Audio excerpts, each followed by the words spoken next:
Bonjour, moi c'est Virginie, auteure du roman Namata, là où tout commence, dans lequel je vous livre mon histoire entre le Brésil, l'Afrique et l'Europe. Initiée dans une tradition afro-brésilienne depuis plus de 10 ans, je suis aujourd'hui accompagnatrice spirituelle multiculturelle. J'invite chacun et chacune à initier son pèlerinage intérieur pour trouver sa propre foi. Dans ce podcast, on parle religion, spiritualité sans langue de bois, sans tabou et dans le respect indispensable des croyances de chacun. Alors, bonjour à vous qui nous écoutez aujourd'hui. J'ai le grand honneur et le plaisir de recevoir une jeune femme qui a un parcours atypique, qui on va suivre sur plusieurs podcasts, qui a toute une histoire avec la spiritualité. C'est un grand honneur d'accueillir Tunance Tututuya. On va être sur un triptyque qui va d'abord parler de la médiumnité, après du rapé et de l'ayahuasca. Mais aujourd'hui, on va parler médiumnité. Tunance, est-ce que c'est possible de te présenter et de raconter qu'est-ce que c'est la médiumnité? Et peut-être commencer par ton parcours, en fait. Parce que tu as un parcours hors des sentiers battus, hors des normes. Est-ce que tu peux nous raconter un petit peu ça? Puis on centrera sur qu'est-ce que c'est pour toi, dans ce parcours-là, la médiumnité. Alors, bonjour Virginie, je suis absolument ravie de partager ce podcast avec toi et merci beaucoup de m'avoir conviée à tes côtés. Alors, bien sûr, je vais peut-être me présenter et comme ça va expliquer un petit peu mon parcours pour aussi déterminer ce qu'est la médiumnité parce que ça a été ma grande question pendant à peu près une vingtaine d'années, donc sachant qu'aujourd'hui j'ai 35 ans et que pour moi ça a commencé réellement quand j'avais 10 ans. Donc ça fait 25 ans que je m'interroge sur cette pratique, sur cet état d'être, on pourrait dire, cet état de vie et comment ça m'a amené notamment au chamanisme amazonien par la suite. Alors, pour moi, donc, en fait, il y a toujours eu des perceptions quand j'étais petite. Quand je dis petite, c'est à partir de l'âge de 2-3 ans jusqu'à 7 ans, 8 ans, 9 ans. J'avais des perceptions de choses qui pouvaient bouger la nuit dans la pièce, se mouvoir, des formes, des silhouettes, ce genre de choses. Mais il y avait peu d'interactions quand même à cet âge-là. Par contre, ça me paraissait totalement normal. Je pensais que toutes les petites filles de mon âge voyaient des silhouettes marcher à côté du lit la nuit. Voilà, je pensais vraiment que c'était quelque chose de normal, donc je n'avais pas jugé bon d'en parler, ça ne me faisait pas peur particulièrement. Et ensuite, il y a eu un événement majeur qu'on retrouve souvent quand même dans la vie des plus grands médiums qui ont pu écrire leur autobiographie par la suite. En tout cas, dans les lectures que j'avais pu faire, j'avais retrouvé cet élément singulier. C'est le fait d'être confronté à la mort, quand même de manière assez proche. Alors, dans mon cas, ça n'a pas été, par exemple, une expérience de mort imminente, mais j'avais donc ma grand-mère maternelle dont j'étais extrêmement proche, qui était comme ma seconde maman, qui venait s'occuper de moi tous les soirs, me chercher à l'école, et avec qui je restais jusqu'à la nuit tombée, jusqu'à ce que mes parents, qui travaillaient tard, viennent me chercher. Donc, c'était une personne qui était extrêmement importante pour moi. Et un jour, elle n'est pas venue me chercher à l'école. Donc, j'avais 10 ans et donc j'attendais devant l'école qu'elle vienne me chercher. Et en fait, immédiatement, j'ai su qu'elle était décédée. Je le savais à l'intérieur de moi, en fait. C'était pas, je me dis pas, elle a dû oublier ou quoi. J'ai eu le sentiment qu'elle était là, qu'elle était désolée et qu'elle était presque, elle s'excusait d'être morte, en fait. Et donc, je me suis rendue au bout d'une heure à son domicile, où là, j'ai pu constater donc le décès. Et en fait, le fait d'avoir été comme ça, on va dire, alors elle était en bonne santé, donc ça a été très soudain, et d'avoir été frappée par la mort comme ça, d'être confrontée à la mort, c'est comme si ça avait, je ne sais pas, fracassé quelque chose dans ma tête, c'est le mot que j'emploie en tout cas. Ça a créé une ouverture, et à partir de ce jour-là, toutes les nuits, j'ai commencé à percevoir des personnes décédées à côté de mon lit. Donc, de les voir comme quasiment je peux te voir, toi, ou voir quelqu'un dans la vraie vie, dans la matière. Et ces personnes n'ont jamais été, par contre, agressives ou malfaisantes, mais en fait, c'est des personnes que je ne connaissais pas forcément, qui venaient à moi et qui essayaient d'exprimer des choses, de dire des choses. Ça me faisait extrêmement peur pour le coup, parce qu'avant, je voyais des silhouettes qui traversaient la pièce, mais elles interagissaient pas vraiment avec moi. Là, il y avait vraiment une volonté en fait d'interagir. Donc, elles me réveillaient, La nuit aussi, je pouvais sentir la couverture ou mes vêtements être attrapés ou tirés.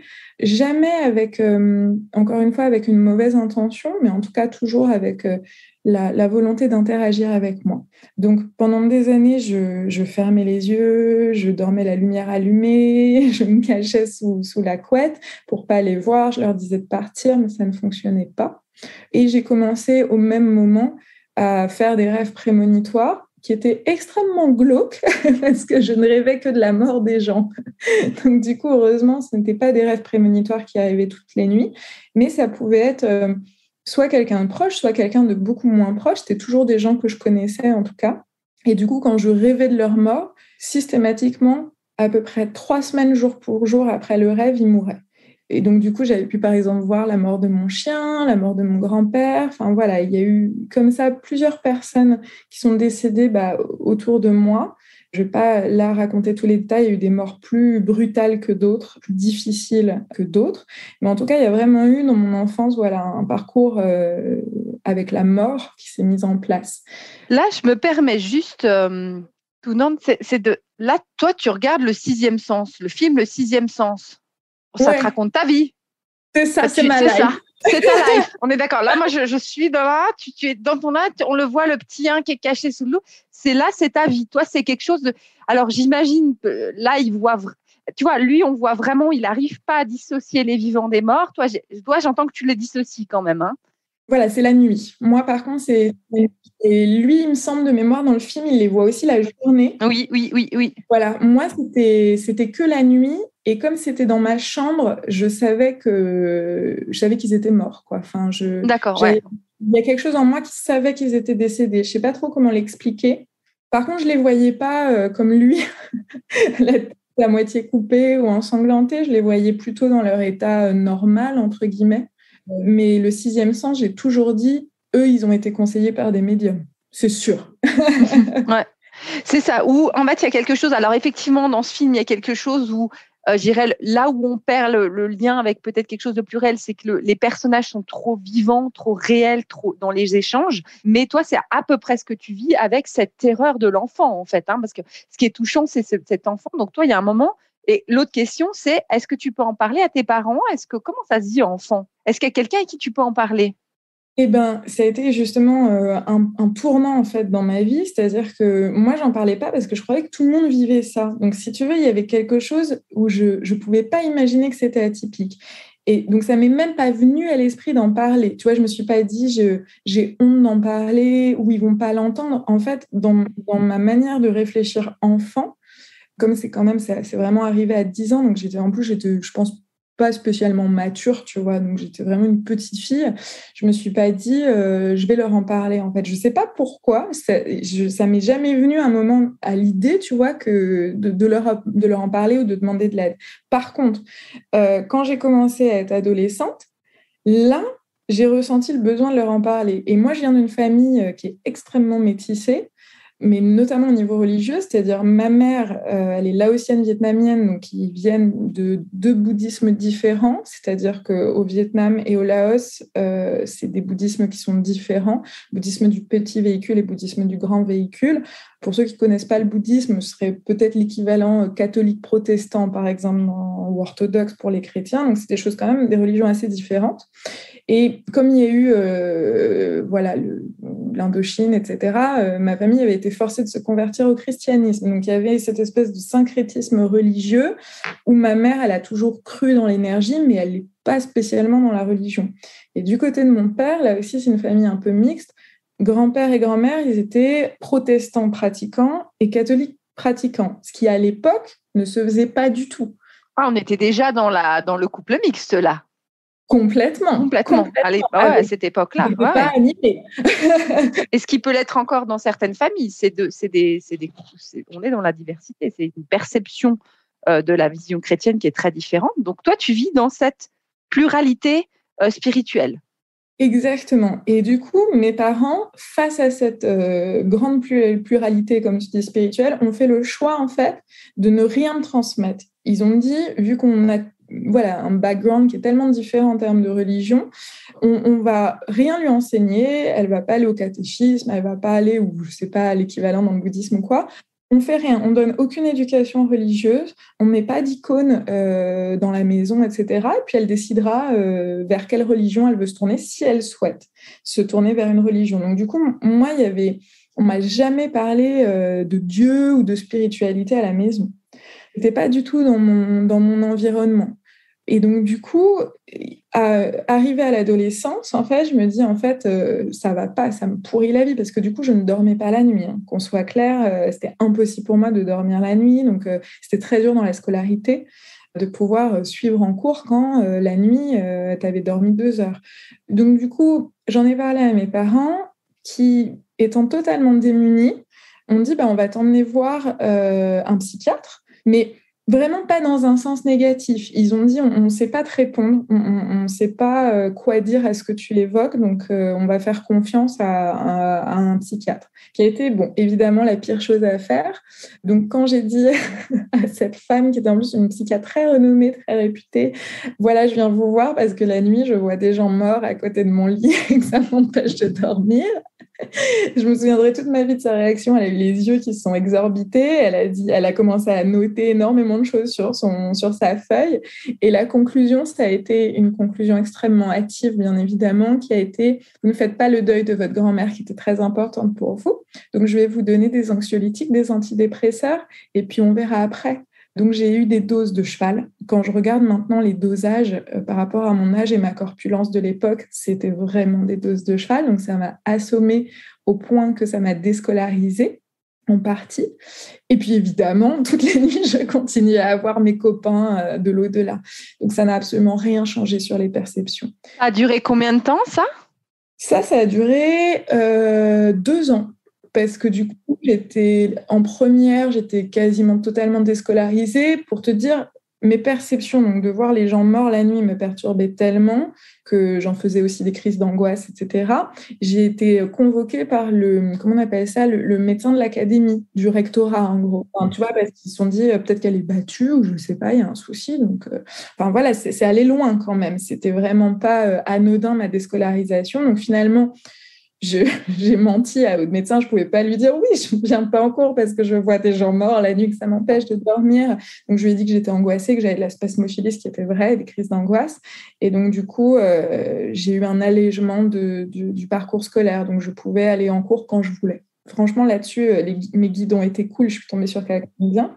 Donc, du coup, première et terminale, j'avais ces 2 ans d'antidépresseurs, d'anxiolytiques à dose de cheval, tout en continuant mes perceptions. Sauf que la graine que ça a semé en moi, quand j'ai eu 18 ans, que j'étais hyper rebelle, je me suis dit, en fait, finalement, j'ai envie de croire ce qu'ils m'ont dit. C'est plus simple de me dire que je suis peut-être à moitié schizophrène, etc. Et je coupe tout. Et là, j'ai commencé à faire la fête et à prendre plein de substances et vraiment à essayer de faire plein de choses, en fait, pour ne pas voir. Et ça marchait plutôt bien. Honnêtement, je ruinais ma santé, mais ça a plutôt bien marché parce que je pense que ça cassait tellement mon taux vibratoire avec l'alcool, notamment, que ça a dû m'éloigner de ces perceptions. Sauf que, arrivé à 20 ans, donc j'ai eu 2 ans de répit, en gros, un peu entre parenthèses, arrivé à 20 ans, étant cavalière, j'ai trouvé le cheval de ma vie. Donc, j'ai fait l'acquisition de mon cheval, qui est un cheval blanc. Donc, pour ceux qui te suivent dans le candomblé, ça a quand même une symbolique en lien avec Ogum. Et donc, vraiment, on est fusionnel avec mon cheval. Et alors qu'il ne m'avait jamais fait tomber, il décide en forêt, à un moment donné, il pète les plombs. Il part à fond et il commence à piler au bout de la rue, enfin au bout de la route plutôt, en forêt. Et là, donc, je fais un soleil et je tombe la tête la première sur le sol. Heureusement, j'avais un casque, mais du coup, j'ai une sorte de trauma crânien. Et à ce moment-là, à partir de cette chute-là, toutes les perceptions se sont démultipliées. Et là, c'était plus seulement les personnes décédées. J'en souviendrai toute ma vie également. Peu de temps après, je prends le RER, le RERB, donc un des pires RER à Paris. Et là, d'un seul coup, la perception change et je vois l'aura du mec qui était assis en face de moi, qui jouait sur son téléphone. Et là, je me dis, mais c'est quoi ce délire ? Et j'ai commencé comme ça à avoir des d'un coup, en plein milieu de la journée, la perception qui change et puis l'aura de la personne qui apparaît.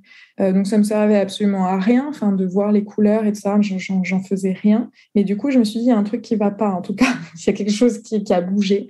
Et puis, j'ai commencé à avoir des migraines terribles. Et évidemment, pareil, je me suis tournée du côté médical, on m'a donné des médicaments hyper forts, etc., qui n'ont rien changé. Et puis un jour, j'ai une personne, donc toujours en début de vingtaine, qui me dit « Ah, tu sais, pour les migraines, je crois qu'il y a un magnétiseur, il a aidé ma grand-mère, ça lui a fait passer les migraines. » Et donc là, je suis allée voir cette personne. Je ne m'étais jamais tournée du côté des médecines alternatives. Je faisais un déni total. Et je suis allée la voir et là, cet homme me dit « Bon, écoutez, madame, il faut arrêter le déni maintenant. » Donc soit vous regardez en face que vous avez vraiment des capacités à percevoir l'invisible, soit si vous ne l'acceptez pas, vos migraines, elles vont continuer. Et en fait, ça a été je sais pas, comme une révélation. Et du coup, à partir de ce moment-là, je me suis dit, bah, en fait, il a peut-être raison, je vais aller regarder de ce côté-là. J'ai commencé à lire les ouvrages de certains médiums que je peux que recommander à ceux qui nous écoutent. Donc, les ouvrages du père Brune, voilà, vraiment, ou de Jean Prieur, enfin, ou Alan Kardec, bien évidemment, mais en tout cas, des personnes qui ont quand même de véritables références en termes de savoir médiumnique. Et du coup, j'ai commencé à avoir quelques réponses à mes questions. Et à partir de ce moment-là, je me suis dit, bah, vu qu'en France, je trouve personne qui comprend ce que je vis, parce que je n'avais pas rencontré bonne personne pour le moment, je vais voyager et je vais aller sur la terre de mes ancêtres. Et là, je suis partie en Asie du Sud-Est et je suis allée au Laos, au Vietnam. Après, je suis allée un peu plus loin en Inde, au Sri Lanka, à Bali. Et je suis allée rencontrer les médiums de là-bas pour discuter avec eux, pour comprendre en fait là où tout le monde croit en l'énergie. Ceux qui ont un parcours un peu singulier de médiumnité, comment ils le vivent, comment apprendre à maîtriser ce don. Et là, ça a été énormément de travail, vraiment beaucoup, beaucoup de travail. Moi, je dis toujours, il y a peut-être ce qu'on peut appeler les capacités de naissance ou le don. Vous mettrez le don, le mot que vous voulez derrière le mot être médium, derrière le mot médiumnité. Mais par contre, c'est beaucoup de travail derrière. Ça, c'est ce que je dis souvent. J'ai deux exemples. C'est les personnes qui m'écoutent, ils savent que je parle de Zinedine Zidane et de Céline Dion. Les gars, ils ont une mission de vie. C'est basique, c'est terre à terre. Vous écoutez la bio. Je me suis retrouvée avec mon fiston un jour écouter à lui lire la biographie de Zinedine Zidane. Les gars, ils ont un don. Ils savent dès le départ. Céline Dion, elle sait. Je pense qu'elle s'est jamais posé de questions sur ça. Elle doit chanter. Elle sait qu'elle le fait. Par contre, il y a du boulot. Il y a du boulot, il y a du boulot. Il y a un moment, Céline Dion, son mari la sort pendant 2 ans, elle est en pleine lancée, il l'arrête et pendant 2 ans, elle bosse. Il prépare son image et il y a ce travail-là. On peut le voir aussi chez Piaf, ces moments où il y a un moment où il faut stopper et il faut travailler. Voilà. Mozart, il n'est pas devenu Mozart en glandouillant. Ces gamins, il a fait que ça, quoi. Il n'avait pas de vie autre que ça. Michael Jackson aussi. Donc, c'est des méga personnes où Zinedine Zidane, il dit toujours, j'étais pas forcément le meilleur que les autres. Par contre, quand les autres ados allaient faire la fête, moi, j'entraînais mon pied gauche qui était faible. Et il a fait des heures et des heures à shooter son pied faible. Et là, tu te retrouves sur la même chose. À un moment, il y a quelque chose, tu as effectivement un don. Au lieu de partir tête baissée, tu fais une pause et tu vas travailler et apprendre ce don. Et ça, c'est hyper beau. C'est aussi hyper important. On s'improvise pas médium. Moi, j'entends quand même quelque chose comme ça. Est-ce que ça te parle? Est-ce que c'est OK? On s'improvise pas médium comme ça du jour au lendemain. Ça me parle totalement parce que quand on me demande justement comment j'ai fait, la question classique, c'est comment vous avez fait pour développer vos capacités de médium? Mais elles me sont tombées dessus. C'est-à-dire que moi, je voulais absolument pas voir des gens morts à côté de mon lit quand j'étais enfant. Je croyais même pas spécialement à la vie après la mort. Enfin, je sais pas, je me posais pas vraiment la question enfant là-dessus. Donc, pour moi, c'est quelque chose. Je crois en la réincarnation qui est choisie bien avant l'incarnation, en fait. C'est une mission de vie. Donc, c'est pas quelque chose qui se base sur la volonté de devenir. Enfin, voilà, moi, j'ai pas voulu devenir médium ou c'est pas quelque chose qui était là. Donc, moi, ça m'horripile quand on me dit comment je peux développer mes capacités médiumniques. Déjà, c'est un choix de vie qui ne nous appartient pas qu'à nous. Et ensuite, comme tu l'as très bien dit, Virginie, je te rejoins à 100%, c'est du travail. C'est énormément de travail. Et c'est des années de travail pour affiner ce don-là. Et moi, ce que je constate, c'est toujours aussi le fait de côtoyer la mort très jeune, en fait. En tout cas, dans les médiums que j'ai pu rencontrer, à qui j'ai pu discuter, on a tous en commun le fait que la vie et décider peut-être à notre place, à un moment donné, en tout cas, rien n'arrive jamais par hasard, mais de nous confronter à la mort, voilà, donc quelque chose d'assez direct. Donc je te rejoins totalement là-dessus, et justement pour en revenir peut-être à cette question de qu'est-ce que c'est être médium ou qu'est-ce que c'est la médiumnité, bien sûr je vais donner ma définition, mais pour moi c'est vraiment être un intermédiaire. Pour moi médium ça veut dire être intermédiaire et de pouvoir être, selon moi, un pied ici dans la matière et un pied de l'autre côté, et arriver à avoir une capacité, là je vais parler un petit peu technique, mais à faire changer notre niveau vibratoire, notre fréquence vibratoire, de manière à pouvoir se brancher comme une station radio assez facilement sur des fréquences qui sont autres que les fréquences de la matière. C'est-à-dire que là, par exemple, ta table, Virginie, elle vibre à une certaine fréquence. Mais si on arrive, contrairement à ta table, à faire varier notre propre fréquence vibratoire, on peut arriver à un moment donné à se brancher sur une fréquence radio où on va capter un certain type d'esprit. Et à ce moment-là, c'est toujours très intéressant de voir et très important de déterminer quels esprits on va capter. Parce que si tu captes Madame Michou qui est décédée la semaine dernière à côté de chez toi dans des conditions assez tragiques et qui n'est pas vraiment dans la lumière, elle ne va pas du tout te donner les mêmes informations que si tu captes ton guide. Donc du coup, c'est important une fois qu'on arrive justement à développer, à affiner ses capacités à force de travail, de pouvoir avoir une précision sur quel type de vibration, quelle fréquence on souhaite capter. Et c'est là où on va, selon moi, avoir un bon médium ou un charlatan.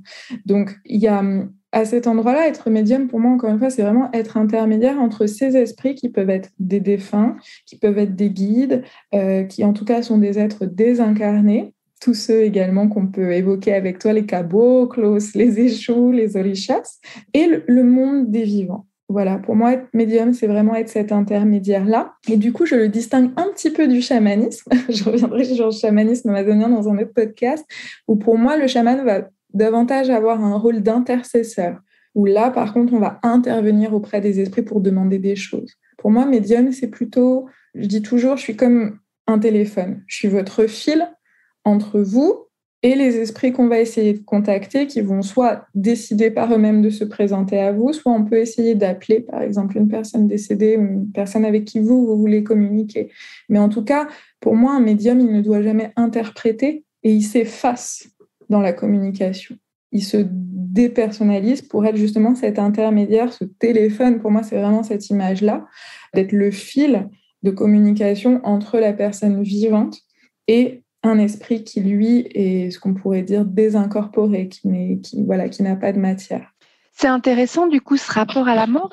Souvent, quand on va voir des médiums, effectivement, ça peut être un des facteurs, ça peut être que la personne a perdu un proche. Est-ce que tu arrives, si une personne demande à parler à une personne, est-ce que tu arrives toujours à atteindre la personne, ou il arrive à me dire « j'arrive pas à capter » pour X raison, et qu'est-ce que ça pourrait être? Et une autre question, c'est une fois, j'ai une dame qui est venue en me disant « mais j'aimerais savoir pour savoir si elle va bien ». Puis moi, ça m'interpelle toujours de dire « mais si elle est de l'autre côté, normalement, ça va bien. Normalement, c'est parce que la personne était morte d'une longue maladie très douloureuse. C'est-à-dire, bon, finalement, la mort, des fois, c'est l'ultime guérison. Toi, comment tu as? Est-ce qu'il y a des zones? Est-ce que tu as une perception aussi un peu de ce qui se passe de l'autre côté? Est-ce qu'on peut atteindre tout le monde? Est-ce que tout le monde va bien? Ou est-ce qu'il y a peut-être des degrés où non, tout le monde n'est pas de l'autre côté correctement? Alors, c'est une question hyper importante. Il y a pas mal de fois où on ne peut pas atteindre la personne. Alors, je vais justement distinguer, pour reprendre le terme afro-brésilien, les phalanges d'esprit, donc les types on pourrait dire en français, de corporation d'esprit.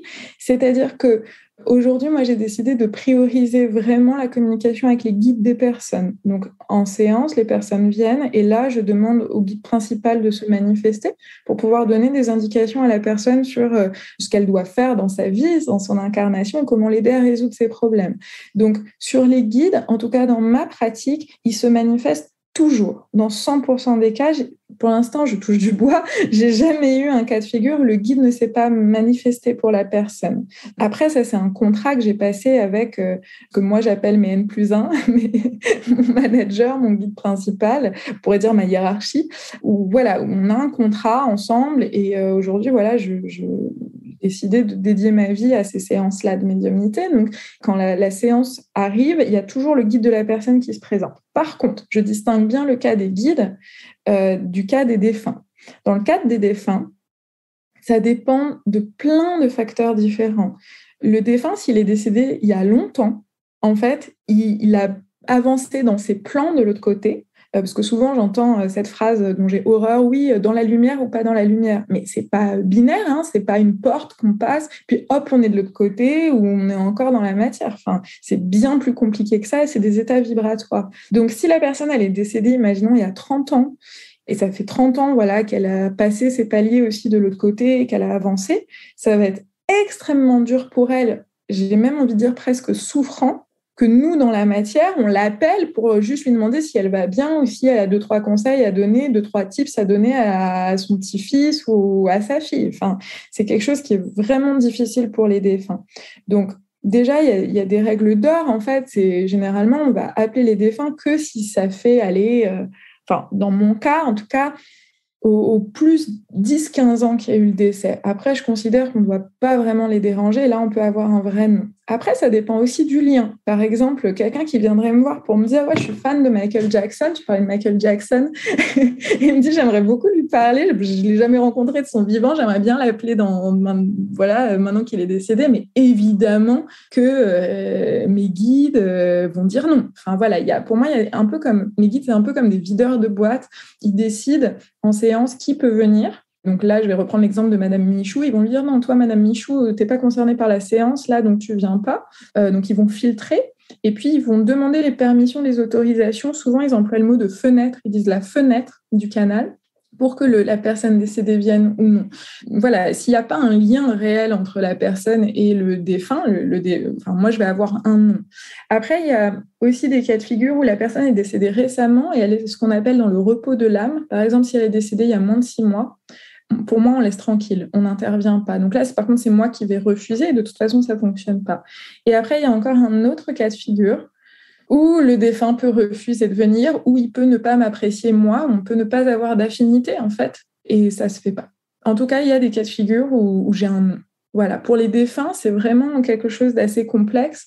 Et moi, je constate aujourd'hui en séance, encore une fois, que je donne priorité au guide parce que j'ai décidé de m'orienter là-dessus et que c'est ce qui a été convenu avec ma hiérarchie, que les personnes décédées, en fait, souvent, quand mes guides donnent l'autorisation, la personne décédée se manifeste d'elle-même. C'est pas moi qui vais la chercher avec une photo ou avec un objet qui lui a appartenu. Elle vient et là, je vais dire à la personne en face de moi, attendez, il y a une personne qui s'identifie comme ça, parce que c'est toujours important, ce qu'on appelle les signes d'identification. Un médium défunt, il doit vous donner des signes d'identification. Si vous dites juste, ah, votre grand-père va bien, ça vaut pas grand-chose. Par contre, de dire, voilà, est-ce que votre grand-père est décédé de ça? Il avait telle personnalité ou il avait telle caractéristique physique? La personne me répond oui, on arrive à identifier le défunt et là, on donne les messages du défunt. Mais dans mon cas, maintenant, en séance, c'est les guides qui vont permettre à certaines séances qu'un défunt se manifeste et dans ce cas-là, je donne les messages. Mais moi, j'ai décidé à part des cas exceptionnels, de ne plus aller chercher les défunts, en tout cas, de les laisser se manifester de leur propre volonté. Mais ça, c'est une position très personnelle. Et du coup, ça me fait penser, Virginie, si tu me le permets, peut-être aussi à expliquer pour les personnes qui nous écoutent que être médium, comme je disais, pour moi, ça veut dire être intermédiaire entre l'autre côté et la matière. C'est percevoir l'invisible, percevoir ce qui n'est pas dans la matière, mais qui existe pour autant. Mais après, il y a différents types de médiums et différents types de médiumnité. Il y a des médiums qui vont être spécialisés que dans les défunts. Il y a des médiums qui vont être plutôt sur les guides. Il y a des médiums qui vont être sur la voyance, donc qui vont percevoir des choses dans l'espace-temps pour pouvoir prédire des choses. Ils vont pouvoir lire le passé, le présent, le futur, mais pas forcément dans le cadre d'une interaction avec un esprit. Il y a vraiment plein de types de médiums différents. Donc, en fait, il faut aussi savoir, si vous souhaitez aller consulter un médium, quelle est sa médiumnité, c'est-à-dire quel type de médium il est, et également comment il fonctionne. C'est-à-dire que moi, aujourd'hui, mes deux manières de travailler principales, c'est vraiment la clairaudience, donc j'entends. Donc, par exemple, le guide ou le défunt va donner des choses très précises, mais parce que je vais répéter mot à mot ce que j'entends comme un perroquet idiot, comme je le dis toujours. Et je vais aussi regarder l'aura, je vais percevoir ce qui se passe dans les corps de la personne. Donc ça, c'est plutôt ce qu'on appelle en clairvoyance. Mais je ne vais pas utiliser la voyance. Parfois, les guides vont parler de quelque chose qui va arriver, mais je ne me considère pas du tout comme voyante. Donc, c'est encore, on va dire, d'autres sous-catégories de la médiumnité. Et du coup, toi, ta perception de l'aura, c'est quoi? Tu vois quelque chose, puis tu en fais quelle lecture? Alors, c'est vraiment comme je dis toujours comme un calque. C'est-à-dire, je vois la personne comme on la voit dans la matière, et après, je vais voir comme des calques. Et par exemple, ce dont j'ai horreur là aussi, un de mes combats, on va dire personnels, c'est les personnes qui disent « Ah, j'ai vu ton aura, elle est bleue ». Ça veut rien dire du tout. En fait, comme on a différents corps énergétiques qui ont différents taux vibratoires, ton corps émotionnel, il n'a absolument pas le même taux vibratoire que ton corps mental, par exemple. Chaque corps va avoir une propre vibration et on va dire que j'ai une capacité qui me permet de traduire cette vibration par des couleurs. Et mon code couleur, il m'est très personnel. Par exemple, peut-être un peu comme les daltoniens, qu'une autre personne, un autre médium verrait les couleurs différemment dans les corps de la personne. Mais moi, je sais que par exemple, si je vois une masse sombre, ça va être le signe d'un blocage. Et en fonction de si je vois cette masse sombre dans le corps émotionnel ou dans le corps mental, je vais arriver derrière, encore une fois, à force de beaucoup de travail, à diagnostiquer, je dirais, à identifier, à analyser un petit peu ce que ça veut dire. Donc, par exemple, la personne, je peux lui dire, là, je distingue une masse à tel endroit dans tel corps. Par exemple, si c'est dans le corps éthérique, au niveau des lombaires, je vais dire à la personne, je pense que vous avez assez mal au dos à tel endroit. Donc, tu vois, on peut comme ça, un petit peu, en fonction du type de corps qui s'exprime et du type de couleur, on peut discuter avec la personne qui vient en séance pour voir l'état des blocages. Et après, on va discuter, c'est-à-dire que comme l'aura réagit à chaque instant, il y a des moments où la personne peut dire je pense par exemple que mon blocage il vient de telle chose. Quand j'étais petite, ma mère était toxique ou je sais pas quoi. Et là, si je vois qu'il se passe rien dans l'aura, je vais lui dire peut-être que ça vous a affecté avant, mais je vois que ça vous touche dans le chakra du cœur, mais le blocage que je distingue, il réagit absolument pas à ce que vous me dites. Donc on n'est pas du tout là-dessus. Et on va évoquer différents domaines. Et il y a des endroits, par contre, où je vais dire attendez, là vous m'avez dit un truc hyper anodin, et le blocage qu'on cible depuis tout à l'heure, là, il frémit, il réagit à ce que vous me dites. Donc, on est là-dessus. Et du coup, ça va nous permettre comme ça de regarder un peu les blocages de la personne. Et c'est vraiment, par contre, un outil qui ne peut être utilisé que grâce à la clairaudience des guides. Parce que si je diagnostique des blocages à tel endroit dans le corps de la personne et qu'il n'y a rien d'autre, ça ne sert à rien. Par contre, les guides, eux, vont dire pour résoudre ce blocage, il faut faire ci ou ça. Et donc là, derrière, vraiment, c'est la médiumnité en clairaudience avec les guides qui va permettre d'avoir des choses à faire, des choses précises pour se libérer et surtout pour être heureux. Voilà, pour moi, la médiumnité, elle a pour objectif de faire du bien, d'apaiser et de pouvoir être plus heureux dans la vie. Ça, c'est important, c'est-à-dire qu'on sort d'une séance avec toi, normalement, on est soulagé, apaisé. On n'est pas dans ce truc. Il est arrivé des fois qu'il y a des personnes qui viennent, puis il y a eu des séances, puis en fait, ils sont en plein travail, ils sont complètement accablés sous la je travaille. C'est un terme un peu du développement personnel. C'est en plein travail, puis ils sont un peu écroulés comme ça. En même temps, on sort d'une séance chez toi, on est allégé, on est bien. Il y a quelque chose de l'ordre de la joie, en tout cas, quand on partage avec toi, puis quand on sort d'une séance avec toi. Il y a quelque chose où ça ne veut pas dire que c'est pas ce truc un peu classique du développement personnel où plus on est mal, il y a une descente, mais il y a une montée, il y a un retour vers un allègement. Moi, c'est toujours ce que j'ai vécu, en tout cas, dans les séances avec toi.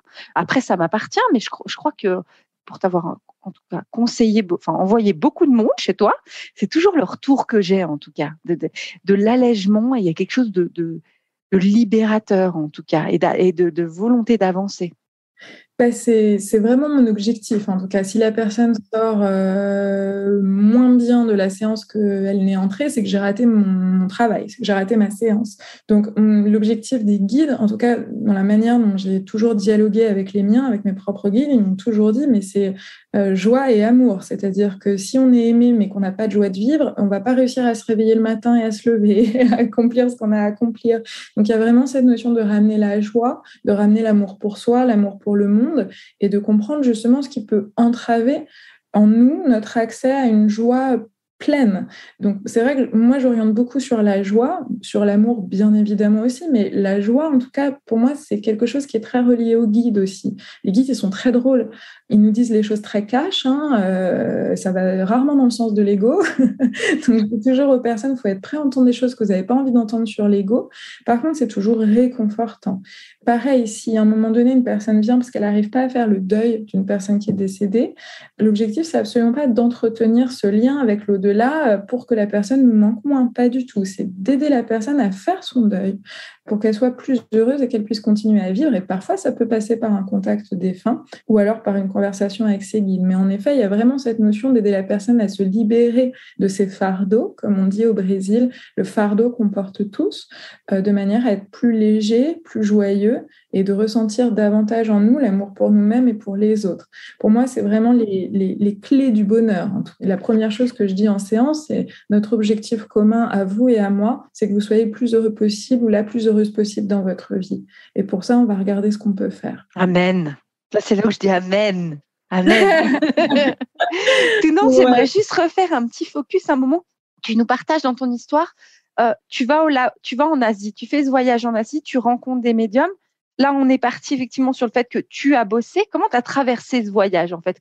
Est-ce que tu as rencontré plein de personnes? Est-ce que tu as rencontré une personne? Comment tu l'as travaillé en fait, cette médiumnité? Alors, ça dépendait vraiment des endroits. En fait, je partais toujours avec, en gros, je partais 1 mois en général dans un pays sans aucun itinéraire de prévu. Et là, je demandais toujours à mes guides, à l'univers, de m'envoyer vers les bonnes personnes. Et du coup, il y avait des personnes où je savais qu'elles avaient quelque chose à m'apporter, mais peut-être le temps d'une séance ou une journée ou deux. Et il y a des personnes avec qui, je pense à Bali, par exemple, où j'ai rencontré une médium qui était vraiment incroyable, où elle m'a gardée plus longtemps sous son aile. Donc, en fait, ça dépendait vraiment des rencontres. Je suis partie en Mongolie aussi, où ça a été un voyage assez extraordinaire pour moi, chez les nomades. Donc, j'étais à 800 km d'Oulan-Bator, donc vraiment au milieu de nulle part. Là, il y a eu des choses très fortes également pendant 3 semaines, enfin, voilà, avec les mêmes personnes. Enfin, ça dépendait vraiment des voyages. En fait, je me laissais guider. Et parfois, la personne, elle avait juste une orientation, un conseil à me donner. Et puis, parfois, il y avait ce côté un peu plus de formation qui s'installait. Tu vois, cette médium à Bali, j'ai encore des contacts avec elle 10 ans après. Enfin, voilà, on est toujours en contact. Enfin, voilà, ça dépend vraiment des endroits. Mais une fois que j'ai fait, en tout cas, on va dire le tour des pays qui m'intéressaient en termes de guérison, parce que je suis allée au Tibet, en Chine, enfin voilà, c'était vraiment un gros parcours. Je vous passe les détails. Là, je suis revenue et là, par contre, j'ai lâché mon job que j'avais avant, qui était un job très, très concret, vraiment de chef de projet informatique. Donc, j'étais allée très loin dans mon déni. Je voulais le truc le plus rationnel possible. Et en fait, au début, je pense que c'est très important de le partager parce qu'en France, il y a toujours cette notion d'argent. Est-ce qu'un guérisseur, est-ce qu'un médium, c'est sain ou pas sain qui se fasse payer? Ça, c'est une question à chaque fois qui me fait hérisser les poils sur les bras. Je pense que tu vas aller dans mon sens, mais quand tu vas en Afrique, quand tu vas en Amazonie, en Amérique du Sud, en Asie, les guérisseurs, ils ont le droit, comme les mécaniciens, comme les docteurs, comme les secrétaires, de se faire payer, en fait, ou comme Zinedine Zidane pour son don et son travail. Ou voilà, Céline Dion qui se fait très bien payer, par exemple. Exactement. Exactement. Il n'y a absolument pas ce débat-là parce que c'est du travail et on a besoin de payer notre loyer et de manger comme tout le monde tous les jours. Et en fait, en France, il y a toujours eu un petit peu, mais ça, je ne vais pas revenir sur l'histoire quand même, le fait qu'on ait fait la chasse aux sorcières, etc. Donc, on a décrédibilisé la profession. Mais il y avait cette notion d'argent. Et au début, moi qui étais dans ce poids un peu judéo-chrétien, je me suis dit, je vais faire pour mes proches quand ils ont besoin et puis je me ferai pas payer. Comme pour ceux qui me connaissent, j'aime beaucoup manger. Je disais, je me ferai payer en gâteau ou en biscuits ou en chips. Voilà. Donc, les gens me ramenaient un petit peu à manger et je faisais la séance. Et en fait, comme ça fonctionnait bien, les gens ont commencé tellement à parler par le bouche à oreille. Tes placards étaient pleins. Il y a un moment, les chips, ça ne se conserve que 3-4 mois. Une fois que tu en as 50 kilos. J'avais pris 50 kilos. C'est ça. Et en fait, à un moment donné, je rentrais chez moi, il y avait des gens qui m'attendaient. Et c'était tous les soirs et tous les week-ends. Et du coup, à un moment donné, j'ai dit à mes guides, je fais quoi là en fait? Je n'arrive pas à tenir le rythme. Ils m'ont dit, mais la réponse est extrêmement simple, tu quittes ton emploi. Et du coup, j'ai mon emploi salarié. Donc, j'ai quitté mon emploi. Et puis encore aujourd'hui, je ne fonctionne que par le bouche à oreille parce que je considère que si un jour je fais mal mon travail, les gens arrêteront de parler de moi à leurs amis ou à leurs proches. J'aurai plus d'appels. Et du coup, ça voudra dire qu'il faudra que je me remette sérieusement en question ou que j'arrête. Donc, du coup, c'est vraiment un deal que j'ai passé avec l'univers de dire je ne fonctionne que par le bouche à oreille. Et comme ça, c'est le meilleur moyen de savoir si je fais mon travail correctement ou non. Donc, du coup, quand je suis rentrée d'Asie, il y a eu ce passage-là, ce virage-là, ce tournant, en fait, où je me suis mise à travailler à temps plein comme médium. Et puis après, je fais juste un mini teasing pour tes autres podcasts, Virginie. Il s'est passé 2-3 événements improbables dans ma vie qui m'ont conduite en Amérique du Sud. Et après, ça a été un autre parcours pour le coup avec le chamanisme amazonien, mais après le parcours de médiumnité. Je dirais il y a eu vraiment tout ce parcours de médiumnité avant d'arriver au chamanisme. Au chamanisme, ouais. J'avais juste envie, je reviens à des questions, ça va te faire rire, un petit peu basiques. Est-ce qu'on a tous des guides ? Alors, c'est une question très importante. Pour moi, en tout cas dans ma vérité, oui, sans exception. Par contre, dans mes enseignements, nous avons tous un guide majeur, un guide principal, vraiment celui qui gère tout, les synchronicités, l'intuition, qui nous envoie de l'intuition, voilà, qui régit à la fois notre vie perso, notre vie pro, etc. Et après, on peut avoir ce que moi j'appelle des guides complémentaires qui viennent nous aider, par exemple, sur des axes de nos missions de vie spécifiques. Par exemple, quelqu'un qui est artiste, un plasticien, pour moi, il va avoir un guide qui va gérer aussi sa vie amoureuse, son truc, voilà, sa vie de tous les jours, mais il va avoir un guide complémentaire dédié à l'artistique pour vraiment lui donner l'inspiration, qui va l'orienter là-dessus. Donc, pour moi, ce qui varie, c'est le nombre de guides complémentaires. Mais par contre, on a tous un guide, ça, sans exception. Sans exception. Est-ce qu'il peut arriver que des aléas de la vie ou quelque chose fait que la reliance à ce guide soit rompue ? Est-ce que c'est possible ? Pour moi, rompu, non. C'est impossible. Par contre, pour reprendre un terme là aussi brésilien, ils peuvent s'éloigner, on peut être plus loin d'eux. Moi, mes guides, en tout cas, m'ont toujours dit la même chose. Ils m'ont dit, mais plus tu es en fait dans la noirceur, c'est-à-dire plus tu vas être dans des choses assez négatives comme la colère, la tristesse, voire la rage, voilà, ou même parfois dans la douleur physique, dans des choses qui nous ramènent à la matière, plus l'écart en fait vibratoire entre nous et toi est grand. Il y aura du chemin à parcourir, ça ils le disent toujours. Alors que quelqu'un qui est toujours dans la joie, dans l'amour, voilà, va être un peu plus proche d'eux, forcément, mais c'est quelque chose presque de mathématique, j'ai envie de te dire. C'est vraiment en lien avec cette notion de taux vibratoire, où les guides vibrent à un niveau assez élevé, très élevé même, et nous, plus on élève notre taux vibratoire, plus on va être proche d'eux. C'est pour ça que parfois, j'entends des choses en séance, des personnes qui me disent « mais je comprends pas, je vis 10 000 galères, je vis des choses qui sont terribles dans ma vie et j'ai jamais eu aussi peu d'intuition, l'impression que mes guides étaient aussi loin de moi et j'ai l'impression qu'ils m'ont abandonnée. » Non, ils vous ont absolument pas abandonné, c'est juste que vous les percevez moins.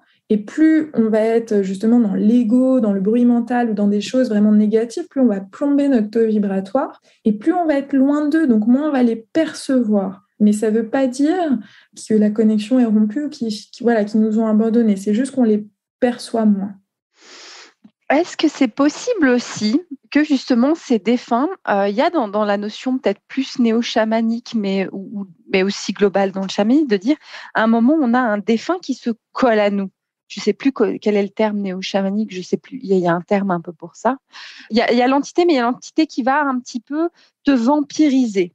Est-ce que ça, il y a des choses comme ça ? Est-ce que toi, ça t'est arrivé de dire, mais là, il y a une entité qui s'est collée à vous, c'est pas juste, il y a un défunt, et est-ce qu'il y a quelque chose de simple ? Comment on peut faire si on a cette impression-là pour se débarrasser de cette entité ? Alors, c'est une question là aussi qui est très pertinente. Pour moi, oui, ça je l'ai déjà détecté, ça arrive. Par contre, ça arrive peut-être pas aussi souvent que les gens veulent bien le penser. Parfois, la personne va venir et me dire « je suis sûre que j'ai une entité collée aux fesses, etc. J'ai des pensées noires, je suis négative, etc. » Et les guides disent « mais pas du tout, c'est juste elle qui est super négative. » Il n'y a pas d'entité.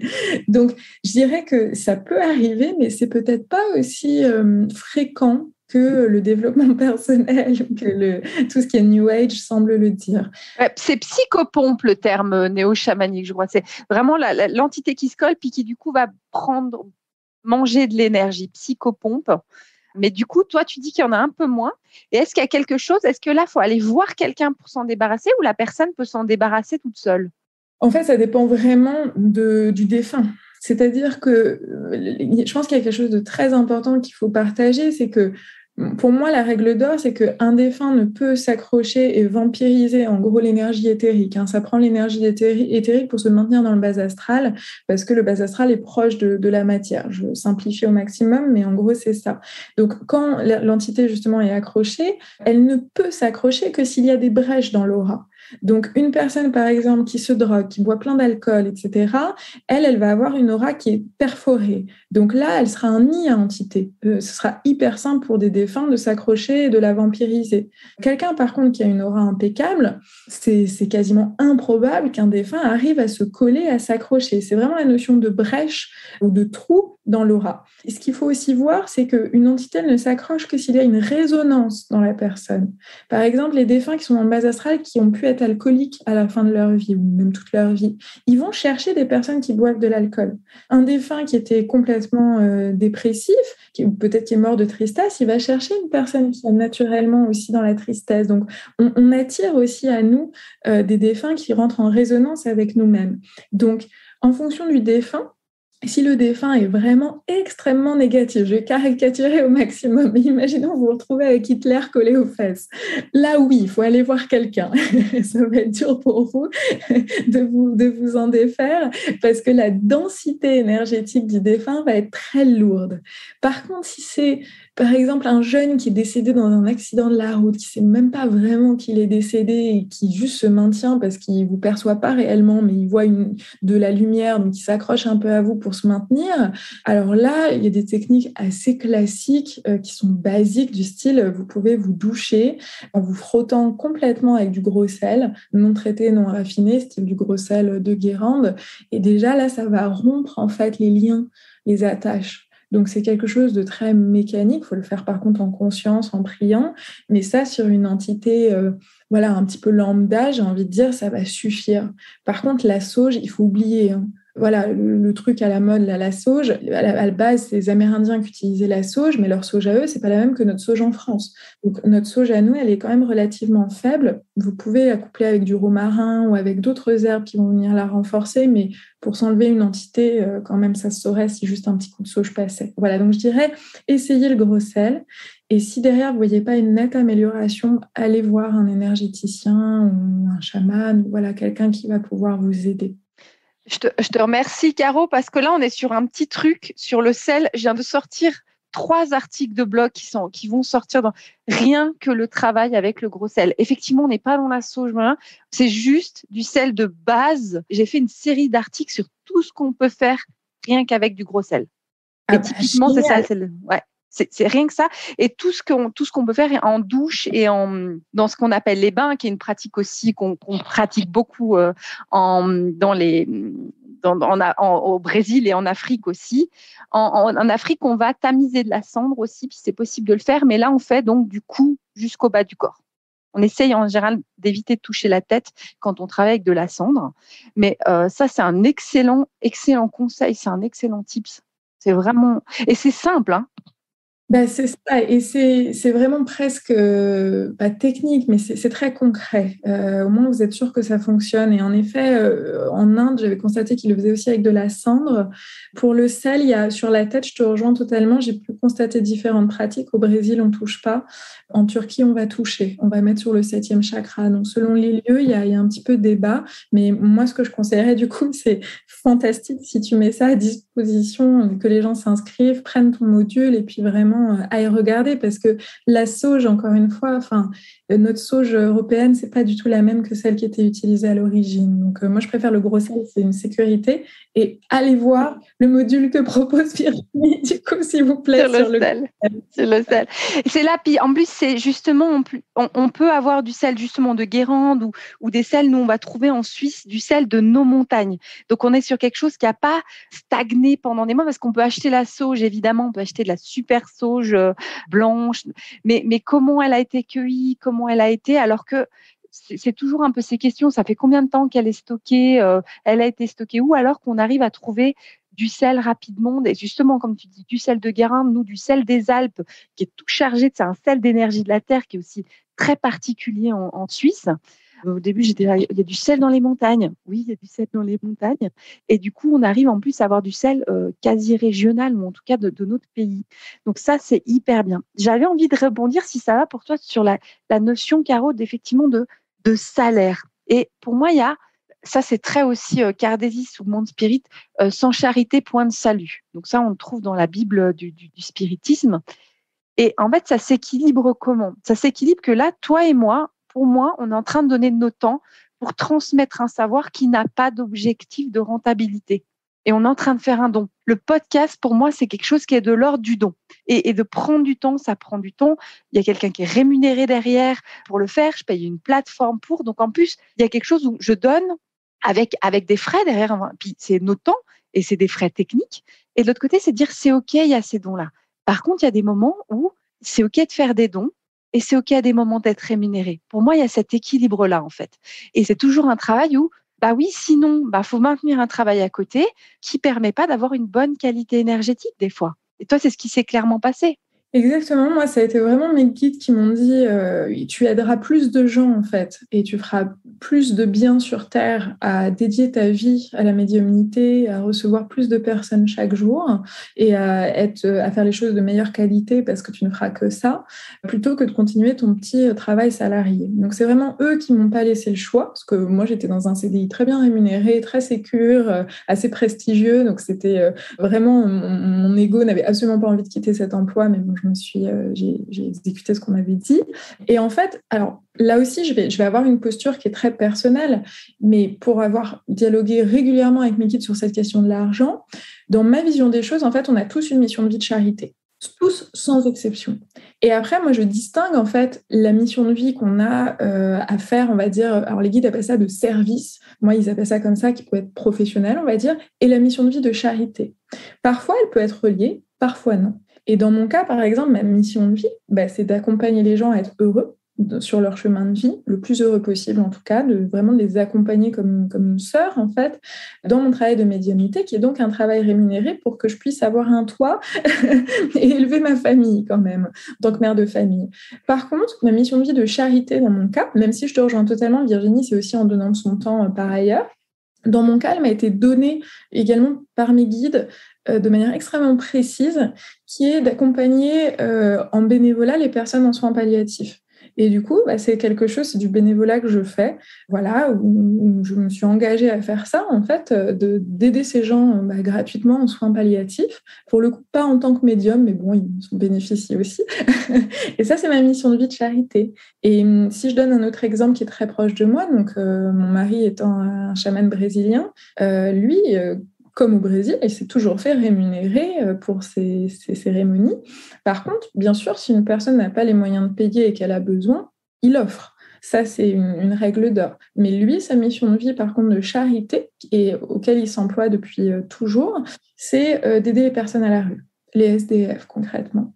Et donc ça, c'est quelque chose qu'il donne de son temps, il donne aussi de l'argent, il donne de la matière, des vêtements, de la nourriture, et il a organisé un système de soupe populaire. Donc du coup, moi, je distinguerais vraiment aussi cette notion de charité potentiellement de la notion de médiumnité en fait, et on doit tous avoir de la charité à côté. Et voilà, moi j'aimerais que chaque personne, chaque être humain, en tout cas majeur et vacciné entre guillemets, je ne lance pas le débat sur le vaccin, c'est une expression, puisse en tout cas donner de son temps dans une association avec du bénévolat qui lui parle et qui a du sens. C'est une pépite ça, si on a une mission de vie de charité, elle est reliée ou pas à une mission de vie professionnelle. Et ça, c'est excellent. C'est-à-dire qu'on peut être un excellent comptable Mais de l'autre côté, c'est bon, c'est sa mission de vie, on fait circuler l'argent, c'est peut-être ça. Mais à côté, il y a peut-être une mission de vie qui est d'être pompier ou d'avoir une autre mission. Les pompiers étant quasiment pas professionnels en Suisse, je donne cet exemple-là, où c'est vraiment où il y a des défraiements, mais par rapport au temps qu'on y passe, c'est pas. Où on va être ce qui s'appelle en Suisse samaritain, on va être premier secouriste, des choses comme ça, ou aider dans une association. Et c'est OK. Et finalement, on combine ces deux missions de vie. Ça, c'est excellent parce que souvent, c'est de vouloir englober les deux. Il faut arriver à voir. C'est ça, et tu vois, je vois l'exemple par exemple d'une jeune femme qui est venue il n'y a pas longtemps en séance où la cause animale est très importante pour elle. Et elle voulait peut-être par exemple ouvrir un refuge ou voilà, relier les deux en fait. Et ces guides m'ont dit, mais pour le moment, c'est pas possible en fait. C'est-à-dire que tu peux, il faut que tu aies un travail que tu apprécies, un travail salarié, voilà, qui rejoint pas forcément ta cause, qui va te donner du coup les fonds en premier pour ouvrir un refuge ou pour aller amener des croquettes, de la nourriture, des paniers pour les animaux qui ont été abandonnés. Mais en tout cas, dans son cas, c'était hyper net en fait. C'était deux missions de vie qui, en tout cas pour le moment et visiblement pour les 10 prochaines années, étaient bien séparées. Donc pour moi, c'est en effet une erreur dans le développement personnel. On entend toujours, tu as une mission de vie, mais pas du tout. En fait, on a différentes branches dans nos missions de vie. Et en effet, charité n'est pas forcément reliée à service. Pour moi. Tounance, on arrive au bout de ce podcast, de cette première partie de podcast. On va se parler au fil des semaines pour ouvrir. La prochaine partie sera orientée sur la médecine du râpé. On n'ouvre pas, si vous ne savez pas. C'est suspense d'ici là. Tounance, je te remercie pour la générosité de ce que tu viens de nous transmettre. Il y avait des pépites dans ce que tu nous as transmis. Tu nous as transmis en plus un conseil pratico-pratique pour pouvoir se nettoyer, se libérer si on sent qu'il y a une énergie négative, voire d'un défunt qui n'est pas Adolf Hitler, mais le défunt de la plupart du temps. J'aurais encore 1000 questions, mais je vais devoir m'arrêter là. J'essaierai de les glisser dans notre prochain podcast, comme ça. Voilà, j'en aurai 1000 et puis on pourrait faire 3 heures. Tounance, merci beaucoup. En tout cas, le conseil vraiment que je veux donner aux personnes, si à un moment donné, vous voulez aller voir un médium, ciblez bien quel type de médium vous voulez aller voir. Est-ce que vous voulez parler avec une personne décédée ou est-ce que vous voulez avoir des choses peut-être sur votre futur ou juste peut-être parler de vos missions de vie? Moi, je me permets de le repréciser. Virginie, moi, je suis vraiment axée sur les guides. Donc, c'est justement si vous n'êtes pas pleinement heureux dans votre vie, vous avez besoin de conseils pour justement suivre vos missions de vie. L'autre chose, c'est surtout, avant tout, écoutez le bouche à oreille. N'allez voir un médium que si d'autres personnes vous ont dit bah voilà, ça a été très pertinent la séance, le médium ne m'a pas juste dit ouvre ton cœur et reçois l'archange Michael, mais m'a dit des choses plus précises. Voilà, donc vraiment faites confiance au bouche à oreille. Malheureusement, c'est une profession où il y a du très bon et du moins bon. Donc quoi qu'il arrive, écoutez le bouche à oreille. Amen. Tounance, je te remercie pour la générosité et je me réjouis qu'on continue après pour le second podcast. Je te souhaite une toute bonne journée et toutes mes bénédictions, en tout cas pour toi, ta famille, ton mari, ton petit garçon. Amen, merci infiniment. Que Dieu te garde et qu'il garde chaque personne qui entendra ce podcast. Amen, merci. Amen, au revoir Virginie. Au revoir.